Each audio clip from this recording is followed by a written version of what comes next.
Hi guys, welcome to முப்படை training academy. So SI அல்டிமேட்ல நம்ம அடுத்து பார்க்க போற வீடியோ என்னன்னு பார்த்தீங்கன்னா இதுதான், சயின்ஸ் கொஸ்டின்ஸ் தான் இன்னைக்கு நம்ம பார்க்க போறோம். ஸோ எந்த அளவுக்கு சயின்ஸ், சோஷியல் சயின்ஸ், உளவியல் இந்த மூணுத்துக்குமே நீ ஈக்குவல் இம்பார்ட்டன்ஸ் கொடுக்குறியோ அந்த அளவுக்கு உனக்கு வந்து என்ன ஆகும்னு பார்த்தீங்கன்னா மார்க் வந்து அதிகமாக கெயின் ஆகும்.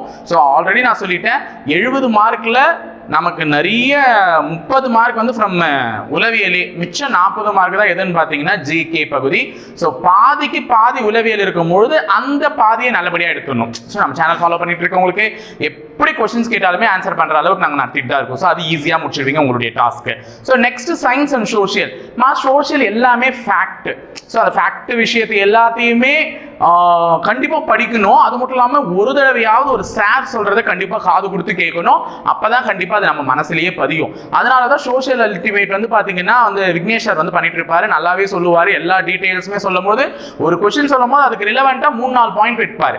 அப்படி வைக்கும் போது அது உனக்கு ஈஸியாக ஞாபகம் வரணும், இல்லைன்னா அது மெமரைஸ் ஆகி நல்ல மாதிரியாக மனசுல பதியணும். இது ரொம்ப முக்கியம். அடுத்தது சயின்ஸ். சயின்ஸுமே 2-3 பேர் கலந்து தான் ஹேண்டில் பண்ணிட்டு இருக்கோம். ஸோ இந்த அளவுக்கு நாங்கள் வந்து ரிஸ்க் எடுத்து உனக்கு கிளாஸ் கொடுக்கறது வந்து நீ வந்து அது வேஸ்டா போறதுக்கு கிடையாது, அது யூட்டிலைஸ் பண்ணிக்கணும். அந்த அளவுக்கு ஒரு தப்பான ஆப்ஷனு கூட ஒரு கருத்தை நாங்கள் எடுத்து முன்ன வைக்கிறோம் அப்படின்னா அந்த அளவுக்கு நீ படிச்சிருக்கணும் அப்படின்றத பத்தி தான். ஸோ இன்னைக்கு நம்ம பார்க்க போறது எஸ்ஐ அல்டிமேட்ல சயின்ஸ் கொஸ்டின்ஸ். இந்த சயின்ஸ் கொஸ்டின்ஸ்ல வந்து நல்லபடியாக கத்துக்கோங்க. இன்னைக்கு எவ்வளவு பாயிண்ட்ஸ் வந்து நீங்க கேதர் பண்றீங்கன்றது ரொம்ப முக்கியம், கவனிக்க. ஓகேவா? ஸோ இப்போ இல்லாம எஸ்ஐ அல்டிமேட்ல நீ ஃபர்ஸ்ட் கொஸ்டின் வந்து பாத்தீங்கன்னா, dash is the primary nutrients important for survival of all living organisms. So dash அனைத்து உயிரினங்களில் உயிர் வாழ்விற்கு முக்கியமான முதன்மை ஊட்டச்சத்தாகும் கேக்குறாங்க. So எல்லா உயிர்களும் வாழ்வதற்கு அனைத்து விதமான விட்டமின்கள் தேவை, ஊட்டச்சத்துக்கள், புரோட்டீன் தேவை, புரதம், அது மாதிரி சொல்றீங்களா. ஸோ இது எல்லாமே தேவைப்படும், கார்போஹைட்ரேட்ஸ்னு சொல்லிட்டு. ஸோ இங்க கொடுத்துருக்கிற இந்த 4 ஆப்ஷன்ல எது உயிர் வாழ்வதற்கு முக்கியமான ஊட்டச்சத்து அப்படின்னு கேட்டாங்கன்னா நைட்ரஜனை வந்து அவர்கள் சொல்கிறார்கள். ஓகேவா? ஸோ கிட்டத்தட்ட கார்பன் மற்றும் ஆக்சிஜனுக்கு இடையே உள்ள 7வது தனிமத்தின் பெயர் தான் இந்த நைட்ரஜன், தனிம ஆவர்த்தன அட்டவணையில. இப்படி இருக்கக்கூடிய இந்த நைட்ரஜன் வந்து எந்த அளவுக்கு முக்கியம்னா கிட்டத்தட்ட 80% பூமியில் உள்ள 80% வந்து என்ன கேஸால ஃபில் ஆயிருக்குன்னா நைட்ரஜன் கேஸால. ஓகேவா? So case. ஸோ நம்ம பாடியில இது எந்த அளவுக்கு வைட்டல் ரோல் பிளே பண்ணுது அப்படின்னு பார்த்தீங்கன்னா அமினோ ஆசிட்ஸ்னு இருக்கும், அமினோ அமிலங்கள். ஸோ இதுக்காகட்டும் இல்லைன்னா நம்ம பாடியில ஜெனட்டிக்கல் இது நம்ம மரபியலை வந்து வழிவகுத்து செல்லக்கூடிய டிஎன்ஏ, ஆர்என்ஏ இவங்கெல்லாம் இருக்காங்கல்ல, இந்த டிஎன்ஏ, ஆர்என்ஏ இவர்களை உற்பத்தி பண்ற இடத்துல ஆகட்டும், இது எல்லாமே முக்கியமான ஒரு பங்கு வகிக்கக்கூடியதுதான் எதுன்னு பாத்தீங்கன்னா நைட்ரஜன். ஸோ நைட்ரஜன் சைக்கிள்னே இருக்கு, நம்ம படிக்கும் போதே வந்து பார்த்துருப்பீங்க நைட்ரஜன் சைக்கிள். ஸோ நைட்ரிஃபிகேஷன் பண்ணி டீநைட்ரிஃபிகேஷன் பண்ணி அந்த நைட்ரஜன் சைக்கிளே ஒரு படமா கொடுத்து உனக்கு விளக்கமா விளக்கியிருப்பாங்க. ஸோ அந்த அளவுக்கு நம்ம பாடியில முக்கியமான ஒரு ஊட்டச்சத்தை நம்மன்னு இல்லமா, not only for all living organisms, not only for human, even though plant, முக்கியமா இலை, தழை, கொடிங்க. ஸோ பிளான்ட் அண்ட் தென் வந்து விலங்கு செல், இவங்களுக்கு எல்லாருக்குமே அந்த லிவிங் ஆர்கனிசம்ஸ்க்கு ஒரு முக்கியமான ஒரு தேவையே எதுன்னு பார்த்தீங்கன்னா இந்த நைட்ரஜன்ஸ் தான். So nitrogen is very important to all living organisms. ஓகேவா? ஸோ அடுத்தது மேட்ச் த ஃபாலோவிங் கொடுத்துருக்காங்க. ஸோ இந்த மேட்ச் த ஃபாலோவிங்ல எதோட பொருத்தணுன்றதை தான் தெளிவாக நமக்கு கொடுத்துருக்காங்க. ஸோ இதை தெரிஞ்சுக்கிறதுக்கு முன்னாடி எல்லா ஸ்கேல்ஸுமே உனக்கு தெரிஞ்சிருக்கணும், அதையுமே நான் சொல்லிடுறேன். இப்போ பீட்டா, டெரா, ஜிகா, மெகா இதை வந்து பார்க்கும்பொழுது நமக்கு வந்து ரோபோ படம், எந்திரன் படம் ஞாபகம். ஸ்பீட் 1 டெராஹெர்ட்ஸ், மெமரி 1 ஜிகாபைட் அப்படின்னு சொல்லுவாங்க. ஸ்பீட் 1 டெராஹெர்ட்ஸ் தானே, மெமரி 1 ஜிகாபைட் அப்படின்னும் போது ஜிகா அப்படின்னா 10⁻⁹. ஓகேவா? ஜிகானா என்னன்னு பார்த்தீங்கன்னா 10⁻⁹. டெரானா என்னன்னு பார்த்தீங்கன்னா 10⁻12. 12 தான் வந்து டெரான்னு சொல்லுவாங்க. பீட்டானா வந்து பார்த்தீங்கன்னா 10⁻15. மெகானா என்னன்னா நேரா இருக்கு, 10⁻6. அப்போ டிக்கு 4, டிக்கு 4 இருக்கிற மாதிரி 3 ஆப்ஷன் இருக்கு. இது இருக்கு, இது இருக்கு, இது இருக்கு. அப்ப இந்த ஆப்ஷன் இல்ல. அதே மாதிரி ஜிகா பீட்டா ஃபர்ஸ்ட் ஆப்ஷன் பாரு, 1, ஏக்கு வந்து 3, ஏக்கு 3 இருக்கிற மாதிரி 2 ஆப்ஷன் தான் இருக்கு. அப்ப இவரும் இல்ல. சோ அடுத்தது டெரா, பிக்கு வந்து 1, பிக்கு 1 இருக்கிற மாதிரி இந்த ஆப்ஷன் தான் இருக்கு. சோ ஆன்சர் இதுக்கு என்னன்னு பாத்தீங்கன்னா ஏ தான். சோ இதை வந்து நான் வந்து வரையறுத்து எழுதிடுறேன். இப்போ ஃபார் எக்ஸாம்பிள் 10 இருந்ததுன்னா அதை நம்ம என்னன்னு சொல்லுவோம்னா டெக்கா. டெக்கா 10 இருந்ததுன்னா என்னன்னு சொல்லுவோம், டெக்கா. ஓகேவா? சோ இதே 10⁻2 10⁻−2 இருக்கு. 10⁻2 10⁻−2. 10⁻2 ஹெக்டா, ஹெக்டா. ஓகேவா? தமிழ்ல எழுதி போட்டுறேன், ஹெக்டா. 10⁻−2 சென்டிமீட்டர் அப்படின்னு சொல்லுவோம்ல, சென்டி. ஓகேவா? இதை வந்து டெக்கா. எதை? டெக்கா. அப்ப வெறும் 10 டெக்கான்னு சொல்லுவாங்க.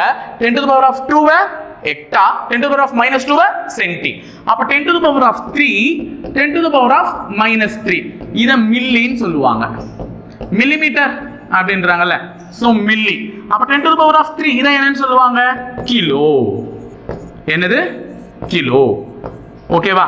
அடுத்தது 10 to the power of 6, 10 to the power of minus 6 இத என்னன்னு சொல்லுவாங்க? 10 to the power of 6 mega. Mega. 10 to the power of minus 6 micro. என்னது? மைக்ரோ. சோ இந்த ஸ்கேல்ல ஞாபகம் வச்சுக்கோங்க, நாளை பின்ன நமக்கு எது வேணா கேட்கலாம். ஓகேவா? ஸ்கேல கொடுத்து கூட क्वेश्चंस இருந்திருக்கு இதுக்கு முன்னாடி. சோ இதெல்லாம் தெரிஞ்சு வச்சுக்கோங்க. இப்போ நான் 6 வரையும் சொல்லிட்டேன். இதுக்கு அடுத்து எல்லாமே 3 இன் மடங்குகள் தான்.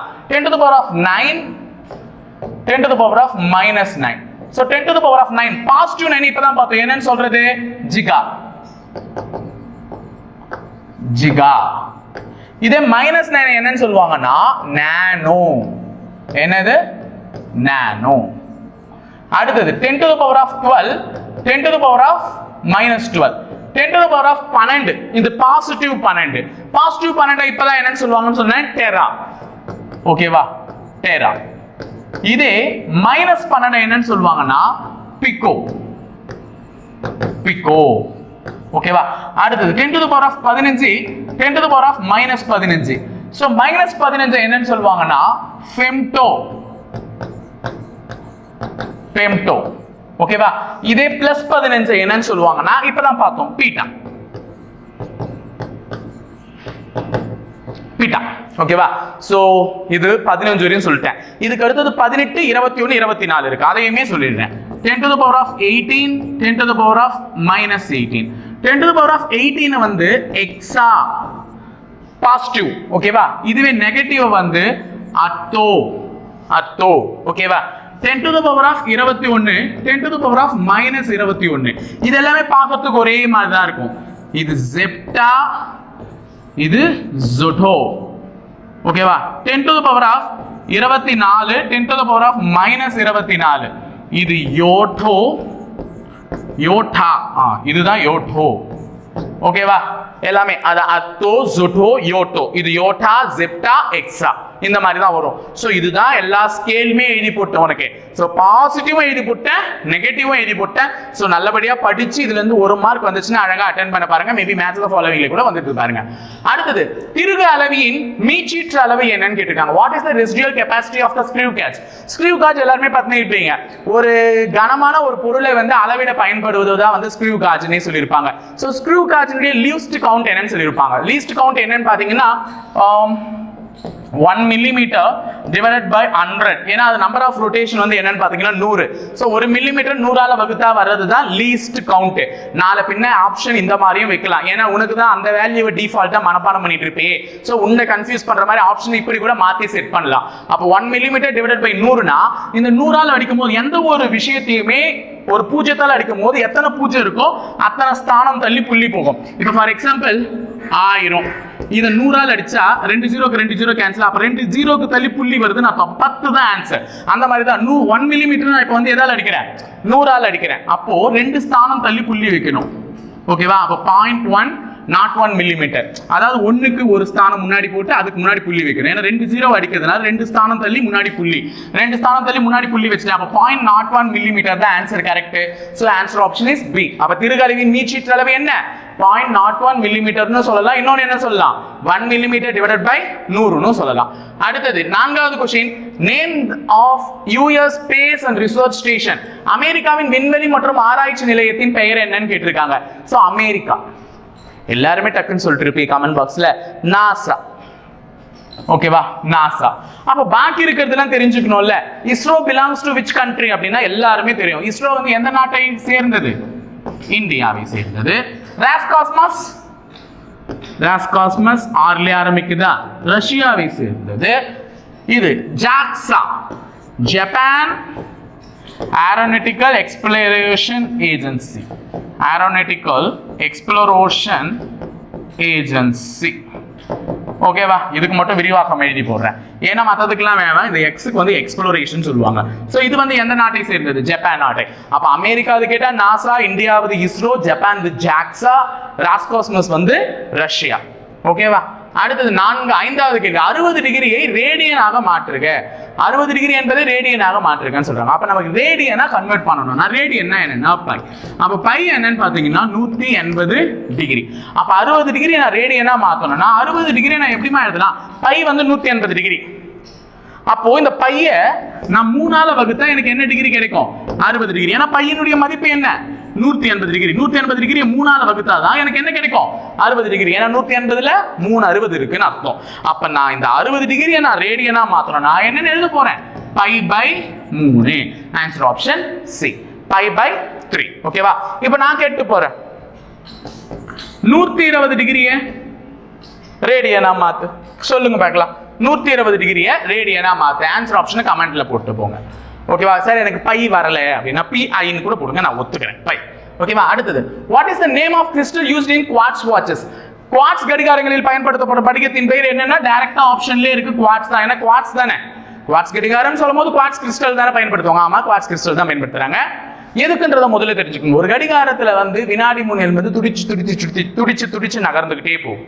ஸோ அது துடிச்சு நகர்றதுக்கு காரணம் சில அதிர்வுகள், சில வைப்ரேஷன்ஸ் வந்து கண்டிப்பா அதுல உருவாகணும். நமக்கு முதல்ல கண்டுபிடிக்கப்பட்ட கடிகாரமா இருந்தாலும் சரி, இப்ப அளவுல நம்ம ட்ரெண்ட்ல யூஸ் பண்ற எந்த கடிகாரமா இருந்தாலும் சரி, அந்த செகண்ட் ஹேண்ட் வந்து நகர்றதுக்கு முக்கியமான காரணம் ஒரு வைப்ரேஷன் உண்டாகணும். அந்த வைப்ரேஷனை இந்த கிறிஸ்டல் ஏற்படுத்தும். கிட்டத்தட்ட 32,768 முறை அந்த கிறிஸ்டல்ல இருந்து நம்ம ஒரு எலக்ட்ரிசிட்டி கொடுத்த உடனே அந்த கிறிஸ்டல் வந்து வைப்ரேட் ஆக ஆரம்பிக்கும். சார் என்ன சார் சொல்றீங்க? நான் எதுவுமே கரண்ட்லாம் கொடுக்கலையே. செல்லு போடுற செல்லுன்றதுமே வந்து ஒரு பேட்டரி தானே, அதுவுமே ஒரு இதுதானே, எலக்ட்ரிசிட்டியை ப்ரொடியூஸ் பண்றது தானே. அப்போ அது வந்து அந்த கிறிஸ்டலை வந்து தூண்டி விட்டு அந்த கிறிஸ்டல் வந்து ஒரு செகண்டுக்கே 32,768 தடவை துடிச்சு அதுதான் அந்த வைப்ரேஷனை கிரியேட் பண்ணி அந்த நீடில் இப்படி நகர்த்த வைக்கிறது. ஒரு செகண்ட், நான் சொல்றது பெரிய மூலியோ சின்ன மூலியோ கிடையாது, அது வினாடி முள். ஒரு செகண்ட் துடிக்க இருக்கிறதுக்கு 32,768 முறை அந்த கிறிஸ்டல் அதிரணும். அப்படி அந்த வைப்ரேஷன்ஸை உண்டு பண்ணி தான் நமக்கு இந்த குவார்ட்ஸ் கிறிஸ்டல்ல அந்த குவார்ட்ஸ் வாட்ச்ல அது யூஸ் பண்றாங்க. அப்போ வந்து குவார்ட்ஸ் அந்த படிகாரம்லாம் எதுக்கு பயன்படுத்துறாங்கன்னா அந்த வைப்ரேஷன்ஸை உண்டு பண்றதுக்காக. ஓகேவா? அந்த அதிர்வலைகளை உண்டு பண்ணுவதற்காக, ஒரு கடிகாரத்துல முள்ளு நகர்றதுக்கு. ஓகே, அடுத்தது in which year was the first atomic clock developed? இப்பதான் கிளாக் பத்தி பேசும்போது அடுத்தது அணு கடிகாரத்தை எந்த ஆண்டு முதலாக உருவாக்கப்பட்டதுன்னா எல்லாருக்குமே தெரியும் 1949. சோ அணு கடிகாரம் என்னும் பொழுது நமக்கு இப்ப கிறிஸ்டல் இருக்கு சார், நீங்க எலக்ட்ரிசிட்டி கொடுக்குறீங்க, கிறிஸ்டல் வந்து வைப்ரேஷன் உண்டு பண்ணுச்சு, அதனால அது துடிச்சிச்சு, முள்ளு வந்து நகர்ந்து போயிடுச்சு அப்படின்ற மாதிரி சொன்னீங்க. இதே அணு கடிகாரம் என்றது 1949 எந்த விதமான குவார்ட்ஸ் கிறிஸ்டலும் இல்லாத காலகட்டத்தில் உருவாக்கின கடிகாரம் ஆச்சு. அப்ப அந்த கடிகாரத்துல எதை பயன்படுத்தி அந்த வந்து அதிர்வுகளை யூஸ் பண்ணிருப்பாங்கன்னு பாத்தீங்கன்னா அப்போ அமோனியா துகள்களை பயன்படுத்தி அந்த வைப்ரேஷனை உண்டு பண்றதுக்கான வழிமுறைகளை கையாண்டு இருக்காங்க. அப்ப முதல்ல அணு கடிகாரத்துல வந்து அந்த வைப்ரேஷன் உண்டு பண்றதுக்கு தூண்டுகோலா அமைந்தது யாருன்னு பாத்தீங்கன்னா அமோனியா துகள்கள். ஓகேவா? சரி, அடுத்தது 8வது question. Indian standard time, it is calculated on the basis of line passing through which state of India? இந்திய திட்ட நேரம் இந்தியாவின் எந்த மாநிலத்தின் வழியாக செல்லும் தீர்க்கக்கோட்டை ஆதாரமாக கொண்டு கணக்கிடப்படுகிறதுன்னு கேட்டிருக்காங்க. இந்தியா வந்து ஆசியாவில் உள்ள ஒரு நாடு, ஆசிய கண்டத்தில் உள்ள ஒரு நாடு. கிட்டத்தட்ட கிழக்கு ஆசியாவின் கிழக்கு பக்கத்துக்கும் மேற்கு பக்கத்துக்கும் சரியாக நடுவில் இருக்கக்கூடிய ஒரு நாடு தான் நம்ம இந்தியா. ஆசிய கண்டம்ன்றது ரொம்ப ரொம்ப பெருசு, இருக்கிறதுல மிகப்பெரிய கண்டம் வந்து நம்ம ஏசியா தான். அந்த ஏசியாவில் ரெண்டுத்துக்குமே நடு மத்தியில நம்ம இருக்கோம். அது மட்டும் இல்லாம கரெக்டா தென்முனையை கவர் பண்ற மாதிரி ஆசிய கண்டத்துல தெற்கு பகுதியில நம்ம இருக்கோம். இந்த மாதிரி எல்லாத்துலயும் மிடிலா இருக்கிற நம்மளுடைய லாங்கிடியூட் எவ்வளவுன்னு பாத்தீங்கன்னா 82 டிகிரி 30 ஈஸ்ட். இதுதான் நம்ம இந்தியாவின் வழியாக பாயக்கூடிய லாங்கிடியூட். ஏதோ ஒரு ரேகைன்னு சொல்லுவீங்களா, அந்த ரேகை லாங்கிடியூட். ஓகேவா? இதுதான் இந்த டிகிரி தான். இது எந்தெந்த மாநிலத்தின் வழியாக முதல்ல பாயுதுன்னு தெரிஞ்சுக்கோங்க. 5 மாநிலத்தின் வழியாக பாய்கிறது. இந்த லாங்கிடியூட்ன்றது 5 மாநிலத்தின் வழியாக பாய்கிறது. அதுல வந்து எது எது இருக்குன்னு பாத்தீங்கன்னா, ஒன்னு மத்திய பிரதேசம், எல்லாமே பாரு எம்பி அந்த மாதிரிலாம் வரும். இன்னொன்னு உத்தரப்பிரதேசம் யூபி, எம்பி யூபி. இன்னொன்னு ஆந்திர பிரதேஷ், இன்னொன்னு ஒடிஷா, இன்னொன்னு சத்தீஸ்கர். சோ இந்த 5 மாநிலங்களை கூட ஒரு தேர்வில் மத்திய தேர்வு ஆணையத்தில் கேட்டிருக்காங்க, எந்தெந்த மாநிலங்களின் வழியாக அந்த லாங்கிடியூட் வேவ் வந்து பாஸ் ஆயிருக்கு. அதுல 3 கொடுத்துட்டு 2 வந்து ஆப்ஷன்ல பிக் பண்ணி ஜோடியா வச்சிருப்பாங்க. சோ இந்த 5 மாநிலங்களின் வழியாக தான் எது MP, UP, AP, Odisha, Chhattisgarh. அப்ப ஆந்திரா, ஒடிஷா, சத்தீஸ்கர், மத்திய பிரதேஷ், உத்தரப்பிரதேஷ். சோ இதன் வழியாக பாயக்கூடியது இது எந்த மாநிலத்தின் வழியாக போகக்கூடிய அந்த ஒரு டைம். இப்ப நம்ம GMT + 5:13 வச்சிருக்கோம்ல, அதாவது கிரீன்விச் மெரிடியன் டைமோட நம்ம 5.5 மணி நேரம் கூட்டினாதான் நமக்கான நேரம் துல்லியமா வரும். ஏன்னா நம்ம இதுலயே வந்து பாத்தீங்கன்னா ஒரு நாட்டிலையுமே சூரியன் என்பது எல்லாருக்கும் ஒரே டைம்ல ஒரே இடத்துல உதிக்காது. நம்ம இந்தியாவில் வந்து பாத்தீங்கன்னா அருணாச்சல் பிரதேச மாநிலத்துல தான் முதல்ல விடுக்கும், வடகிழக்கு மாநிலமான அதுலதான். சோ அங்க உதிக்கிறதுக்கும் கன்னியாகுமரியில் உதிக்கிறதுக்குமே நிறைய டிஃபரன்ஸ் இருக்கும். சோ அந்த டைம் வேரியேஷன் நம்ம ஒரே நாட்டுக்குள்ள இருந்தாலே நமக்கு என்ன ஆயிடும், கன்ஃபியூஷன் ஆயிடும். இப்போ நம்ம ஃபார் எக்ஸாம்பிள் வெளிநாட்டுல செட்டில் ஆன ஒருத்தருக்கு ஃபோன் பண்றோம், சாப்பிட்டியாப்பா, என்னமா சாப்பிட்டியான்னு கேட்கிறேன். இப்பதான் இங்க 6 மணி ஆகுது. இல்லப்பா இங்க 9 மணி ஆயிடுச்சுப்பா, நான் தூங்க போறேன்ப்பா, அதனாலதான்ப்பா சாப்பிட்டியான்னு கேட்டேன். எத்தனையோ அம்மாக்கள் தன்னுடைய பெற்ற பிள்ளைகளை வெளிநாட்டுக்கு அனுப்பிட்டு அது தெரியாம டைம் தெரியாம, அதான் மற்ற நாடுகளுக்கும் இந்த நாடுகளுக்கும் ஓகே. ஆனா இந்தியாவிலே ஒரு மணி நேரம் இல்ல 2 மணி நேரம் வித்தியாசம் இருந்துச்சுன்னா அது ரொம்ப மோசமா போயிடுமேன்ட்டு ஒரு நாட்டுக்கு ஒரு டைம் தான் அப்படின்றதுல ஃபாலோ பண்ணி நம்ம வந்து எந்த மாநிலத்தின் வழியாக அந்த லாங்கிடியூடினல் வேவ் பாஸ் ஆகுதோ அதை வச்சு கால்குலேட் பண்ணாங்க. சோ அது உத்தரப்பிரதேஷ்ன்ற இந்த மாநிலத்தின் வழியாக மிர்சாப்பூர் அப்படின்ற இந்த ஊர் வழியா போகக்கூடிய அந்த டைம் தான். ஓகேவா? சோ ரெண்டுமே தெரிஞ்சு வச்சுக்கோங்க. உத்தரப்பிரதேஷ்ல மிர்சாப்பூர். அது மட்டும் இல்லாம லாங்கிடியூட் வேவ்ஸ் எதுலாம் போகும்னு பாத்தீங்கன்னா உத்தரப்பிரதேஷ், ஆந்திர பிரதேஷ், மத்திய பிரதேஷ், ஒடிஷா, சத்தீஸ்கர். ஓகேவா? சோ அடுத்தது 9வது கேள்வி. Which of the following non-metals can form alloy with metals? பின்வரும் எந்த அலோகம் உலோக கலவைகளை உருவாக்க முடியும்? எந்த அலோகத்தால் உலோக கலவைகளை உருவாக்க முடியும்? இங்க கொடுத்திருக்கிறது எல்லாமே அலோகம்னா அலோகம் தான். ஆனா அதுலயும் வந்து சிலிகான் வந்து பாத்தீங்கன்னா it's a purest form of alloy ஆனா கிடையாது. அது ஒரு மெட்டலாய்ட். மெட்டல்ல இருந்து மெட்டலாய்டு அப்படின்னு சொல்லக்கூடிய ஒரு அலோகம் தான். சோ இதுல எதை வச்சு வந்து நம்மளால உலோக கலவைகளை உருவாக்க முடியும்னா, போரான் காப்பரோடு வினை புரியும் பொழுது நமக்கு ஒரு அலாயா சேஞ்ச் ஆகும். அதே மாதிரி கார்பன் கண்டிப்பா ஒரு முக்கியமான அலாய் தான். மீன்வைல் சிலிகான் ஒரு மெட்டலாய்டா இருந்தாலும் அவருமே வந்து என்ன பண்ணுவாங்க, ஒரு உலோக கலவைகளை அவரை வச்சுமே உருவாக்கலாம். சோ அனைத்தும் ஆல் ஆஃப் த அபவ் தான் சரியான விடை 9வது கேள்விக்கு. எல்லா அலோகங்களுமே.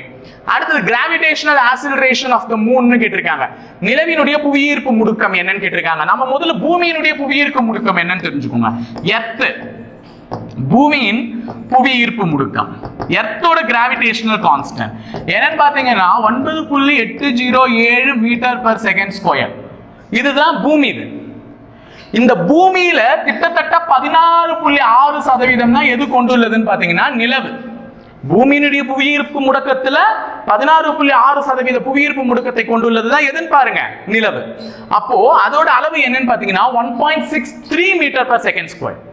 சோ அது கம்பேரிட்டிவ்லி பூமியை கம்பேர் பண்ணும்போது எவ்வளவுன்றதை தெரிஞ்சு வச்சுக்கோங்க. பிகாஸ் நமக்கு क्वेश्चन நாட் ஒன்லி அப்ஜெக்டிவ் டைப்பா வர்றதில்லை, எதுவாகவும் வருது ஸ்டேட்மெண்ட்ல கூற்றுகளை கேட்கலாம். அப்ப கூற்றுகள் மற்றும் காரணங்களுக்கான முடிவுகள்ல இதையும் நமக்கு வைக்கிறதுக்கான வாய்ப்புகள் இருக்கு. என்ன, பூமியை விட நிலவு 16.6% தான் புவியீர்ப்பு முடுக்கத்தின் விளைவுகளை கொண்டுள்ளது அப்படின்னு சொன்னாங்கன்னா ஆமா அது உண்மைதானே, 16.6% தானே. அப்ப அதையும் தெரிஞ்சுக்கோங்க. அப்ப 1.63 மீட்டர்/செகண்ட்². இது gravitational acceleration of the moon. அடுத்தது, what is the mass of the moon earth if this mass is 50 kg? பூமியில் ஒரு மனிதன் எடை 50 கிலோகிராம் எனில் அவனுடைய எடை நிலவில் எவ்வளவு? அவரின் எடை நிலவில் எவ்வளவு? இது விட்டுட்டு இருக்காங்க இந்த இடத்துல, நிலவில் எவ்வளவு. சோ இது வந்து நிறைய ஸ்பேஸ்ல நம்ம வந்து ஆல்ரெடி படிச்சது, நிறைய ஹாலிவுட் ஃபிலிம்ஸ்லாம் பார்த்து தெரிஞ்சுக்கிட்டது தான். பூமியில இருக்கிற வரையும் நீ தாம் தூம்னு ஆடலாம், நிலவுல போய் ஆடனா அடுத்த ஸ்டெப் எடுத்து வைக்க மாட்டேன், எங்க இருப்பேனே தெரியாது. ஸோ இந்த மாதிரி முதல்ல வெளி கிரகத்துக்கோ அல்லது நிலவுக்கோ போகும்பொழுது ஃபர்ஸ்ட் அவங்களுக்கு ட்ரைனிங் இருக்கும். எப்படி நடக்கணும்ன்றதையே ஒரு ட்ரைனிங் கொடுப்பாங்க. சும்மா போனவனே எடுத்தவனே இப்படி காலை வச்சான்னு வச்சுக்கோ, அடுத்த ஸ்டெப்புக்கு ஐயா எங்க போயிடுவாங்க, எங்கேயோ இருப்பார். பூமி மிதக்கிற மாதிரி கோள்கள் எப்படி அனுப்புன சேட்டலைட் துண்டு துண்டா வெடிஞ்சு மிதக்குதோ அந்த மாதிரி அவரும் மிதக்க வேண்டியதுதான். அதனால அதுக்கு நடக்கிறதுக்குன்னே ட்ரைனிங் இருக்கு. அப்ப மெதுவா நடக்கணும் அங்க. ஓகேவா? அப்போ இங்க இருக்கிற மாதிரி அங்கெல்லாம் இருக்காது. எடை வந்து மிகவும் குறைவாகத்தான் இருக்கும். பூமியில உன்னுடைய எடை என்னவோ அங்க விட கம்மியா தான் இருக்கும். இப்ப நாளா வந்து இங்க இருக்கிறதுனால வெயிட் அதிகம்ன்ற மாதிரி ஃபீல் பண்றேன். நாளா நிலவுல இருந்தேன்னா ஜாலியா இருப்பேன், பரவாயில்ல நம்மளால ரொம்ப வெயிட் கம்மி தான் இப்போ கம்பேர் பண்ணும்போது. பூமியில இருக்கவங்க தானே வெயிட் அதிகம், 50 கிலோவே நான் மிச்சமா தான் பார்ப்பேன். ஓகேவா?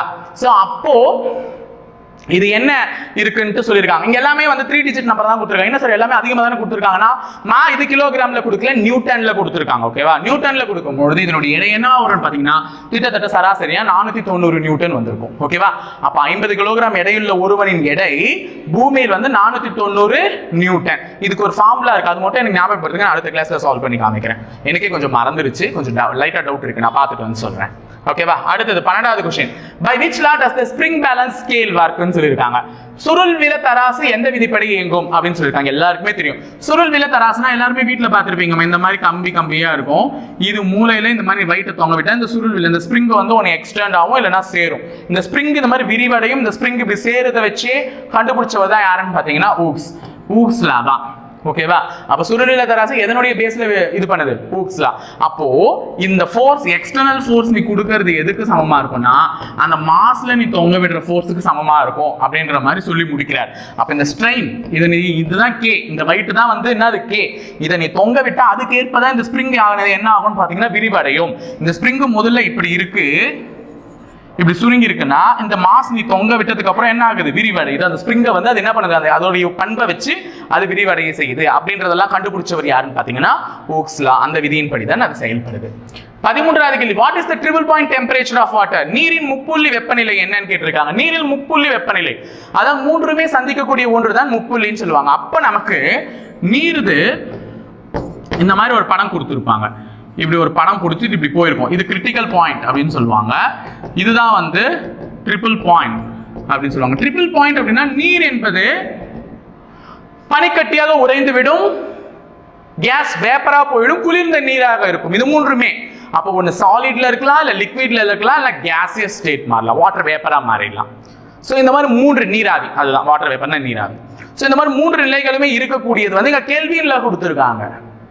சோ நீர் வந்து எப்ப நீரினுடைய உறைநிலை என்ன? 0 டிகிரி செல்சியஸ் சொல்லுவோம். பனிக்கட்டியா மாறிடும். கிட்டத்தட்ட அதிலே தான் அந்த முப்புள்ளி அந்த சந்திப்பிலே தான் அது வந்து என்ன ஆகும்னு பாத்தீங்கன்னா உறைநிலை, அதாவது பனிக்கட்டியாவும் இருக்கும், தண்ணீராவும் மாறும், அதே நேரத்தில் வெப்பம் ஆவி கேஸாவும் போறதுக்கான வாய்ப்புகள் இருக்கு. ஸோ இன் டிகிரி செல்சியஸ் சொல்லும் போது 0.01 degree Celsius, not 0 degree Celsius, 0.01 degree Celsius.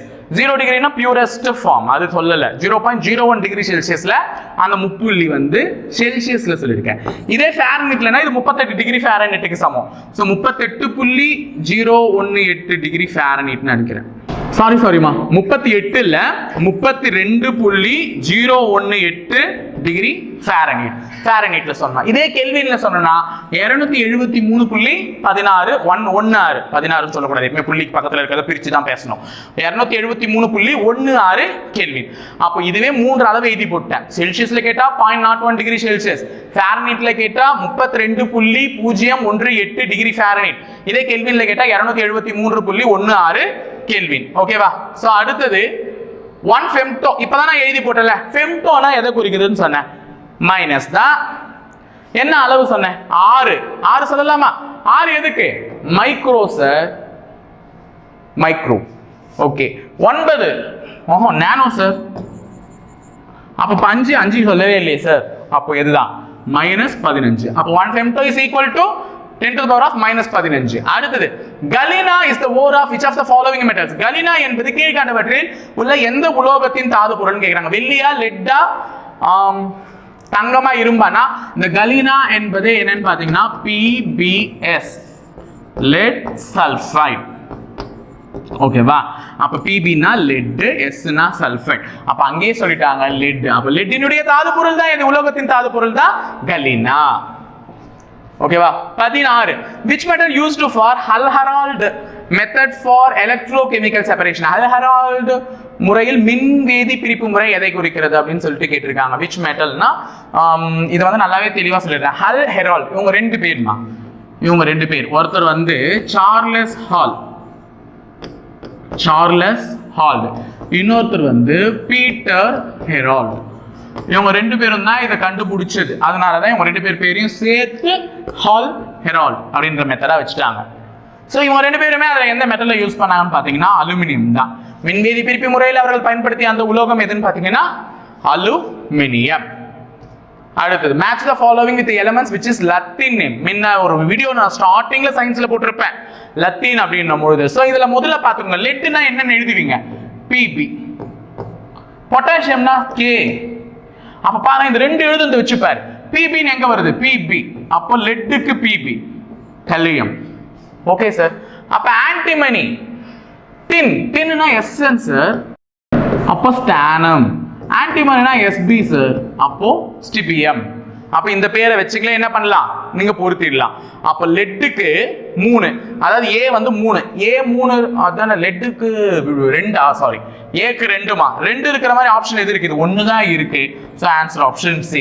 அடுத்தது ஆன்டிமனிக்கு 1 கொடுத்துருக்காங்களா, டின்னுக்கு 4, பொட்டாசியத்துக்கு 3. சரியா போச்சு. 2 1 4 3 இதுதான் ஆன்சர். அப்ப இந்த மேட்ச் த ஃபாலோவிங் எளிமையா முடிஞ்சிருச்சு. அடுத்தது 18வது கேள்வி. அகைன் ஒரு மேட்ச் த ஃபாலோவிங். எந்தெந்த ஓரோட பொருத்தணுமா?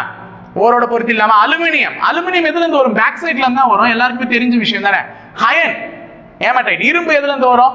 ஹேமடைட். மேக்னடைட், ஹேமடைட்னு சொல்றோம்ல, ஹேமடைட். காப்பர், கப்ரைட் தான், குப்ரைட், குப்ரைட். ஜிங்க், கேலமைட், கேலமைட். எல்லாமே நேர்நேராவே இருக்கு. அப்ப 1 2 3 4 ஆப்ஷன் ஏ. ஏ ஆப்ஷன்ல இருக்கு பாரு 1 2 3 4. அவ்வளவுதான். 19வது கேள்வி. The liquid form of the aerosol. பின்வருவனவற்றுள் தூசு படலத்தின் திரவ வடிவம் எது? தூசுங்க வந்து நமக்கு ஈவினிங் வந்து பாத்தீங்கன்னா எல்லார் வீட்லயும் தெரியும், அந்த சூரிய வெளிச்சத்துல அப்படியே தூசு வந்து ஒரு படலமா போகும். ஸோ தூசு படலம்ன்றது அதுதான். அது வந்து அதனுடைய திரவ வடிவம் கேட்டிருக்காங்க. திரவ வடிவம்னா எய்தர் பனியுமே சொல்லலாம், இல்லைன்னா மூடு பனியுமே சொல்லலாம். இது ரெண்டுத்துல எது ரொம்ப நச்சா ஒரு பதில்னா மூடு பனி. ஓகேவா? ஃபாக் ஆர் மிஸ்ட் ரெண்டுத்துல எது வேணா சொல்லலாம், மூடு பனி தான் எக்ஸாக்ட் ஆன்சர். அடுத்தது 20th question. The Air Prevention and Control of Pollution Act was enacted in the year. காற்று தடுப்பு மற்றும் மாசு கட்டுப்பாட்டு சட்டம் எந்த ஆண்டு இயற்றப்பட்டது அப்படின்னு பாத்தீங்கன்னா 1972. கிட்டத்தட்ட பூமியில காற்று மாசுபாடு அதிகமா உள்ளதுன்றத கண்டுபிடிச்ச காலகட்டம் அது. அந்த காலகட்டத்தில் என்ன சொல்லிட்டாங்கன்னா, மனிதன் தான் இனிமேல் காற்று மாசுபடுவதை தடுக்க வேண்டும். இதுக்கு மிஷினோ இல்ல வேற எதையோ எங்களால் உருவாக்க முடியாது. மனிதனே பொறுப்பு. இந்த காற்று மாசுபடுவதற்கு யார் தான் பொறுப்பு? மனிதனே பொறுப்பு. அதை தடுக்க வேண்டிய கடமையும் யாருக்கு தான் இருக்கு? மனிதனுக்கு தான் இருக்குன்றத கண்டுபிடிச்சு சொல்லிட்டாங்க. எப்போ? 1972. ஆனா நம்ம இன்னைக்கு இருக்கிறது 2022 முடிஞ்சு 2023 இருக்கும். கிட்டத்தட்ட எத்தனை வருஷம் வரும்? 82, 92, 2002, 2012, 2050 வருஷம் கடந்து வந்துட்டோம். இந்த பேச்சுக்கள்லாம் வந்து அப்பயுமே நம்ம காற்று மாசுபடுவதை தடுக்கிறதுக்கு எந்த விதமான பலனையும் யூஸ் பண்றது இல்லை. என்ன? வீட்டுக்கு வீடு ஃப்ரிட்ஜை போடு, போ, அனுப்பு. சிஎஃப்சினா என்னன்னா அனுப்பு, சாவட்டும் எவனா இருந்தாலும். ஓசோன்ல ஓட்டையை போட்டேன், வடையதான் நான்லாம் வடைக்கே ஓட்ட போட்டோம், ஓசோன்ல ஓட்ட போறது பெரிய விஷயமா அப்படின்ற மாதிரிலாம் பண்ணிட்டோம். சரி விட்டு. தீபாவளி கிராக்கர்ஸ் அன்னைக்கு ஒரு நாள் வெடிக்கிறதுனால ஒன்றும் ஆகக்கூடாது. ஆனா மற்ற விஷயங்கள்ல அது அனாவசியமா செலவு பண்ணக்கூடாதுன்றது தான் என்னுடைய கருத்து. இந்த மாதிரி நம்மளுமே நம்மளை சுற்றி உள்ள இயற்கை சூழலை வந்து அடுத்த தலைமுறைக்கு எடுத்து செல்ல வேண்டும்னா நம்ம ஒரு சில விஷயங்களை என்ன பண்ணணும்? தியாகம் பண்ணி தான் ஆகணும். சின்ன வயசுல நம்ம பார்த்த ஒரு சில விஷயங்களை நாம நிகழ்காலத்தில் இருக்கும் போதே பார்க்க தவறுகிறோம். இன்னும் நம்ம எதிர்கால சந்ததியினருக்கு அதை ஒரு பொம்மையாவோ ஒரு புகைப்படமாவோ அல்லது ஒரு பொருளாவோ காமிக்க விரும்பக்கூடாது. அப்படின்னா நம்மளுடைய சுற்றுச்சூழலை பாதுகாக்கணும். இல்லைன்னா உனக்கெல்லாம் எதுக்கு ஒரு எஸ்ஐ எக்ஸாம்ல சுற்றுச்சூழல் அப்படின்னு ஒரு சிலபஸ் வச்சிருக்கான்? அது என்ன படிச்ச? நாளைக்கு சப் இன்ஸ்பெக்டரா வரப்போற உனக்கும் அதுக்கு என்ன சம்பந்தம்? அதை பத்தி தெரிஞ்சுக்கணும். நீ நாளை பின்ன 4 பேருக்கு அதை பத்தி சொல்லணும். இவங்க பண்றாங்கன்னா வேணாம், இந்த வெயில் காலம் முன்னால தண்ணி குடிக்காம இருக்க முடியல. ஆனா எத்தனையோ பறவைகளோ இல்லை எத்தனையோ விலங்கினங்களாலையும் தண்ணீர் குடிக்காம இருக்க முடியல. கரெக்டு தானே? நம்ம என்ன பண்ணோம்? அதுக்கெல்லாம் நம்ம என்ன முயற்சி எடுத்தோம்? இப்போ கூட விலங்கினங்களை பார்த்தா, ஒரு பறவையை பார்த்தா அடிக்குமா உண்டிகோல் வச்சு, ஆனால் தப்பிச்சிச்சு. ஒரு காலத்தில் ஃபோன் வந்ததுல எதுலலாம் தப்புனா இதுதான். இல்லைன்னா இந்த நேரத்தில் உண்டிகோல் வச்சு பறவை அடிக்கிறது அந்த வேலைலாம் பண்ணியிருப்போம். ஆனால் அது கூட பரவாயில்ல, ஓரளவுக்கு பொழுதுபோக்கு ஒரு ஹண்டிங் வேட்டையாடுறதை கற்றுக்கிட்டேன்னு வச்சுருக்கலாம். ஃபோன் வந்து ஆனால் அந்த பறவைகள் உயிரை அப்படி காப்பாற்றினாலும் அந்த ஃபோன்னால தான் பறவைகள் செத்து போகுது. என்னவோ ஒன்று. இதெல்லாம் நான் வந்து இப்போ ஃபோனை யூஸ் பண்ண வேணாம், இதெல்லாம் அட்வைஸ் கொடுக்க நான் விரும்பல.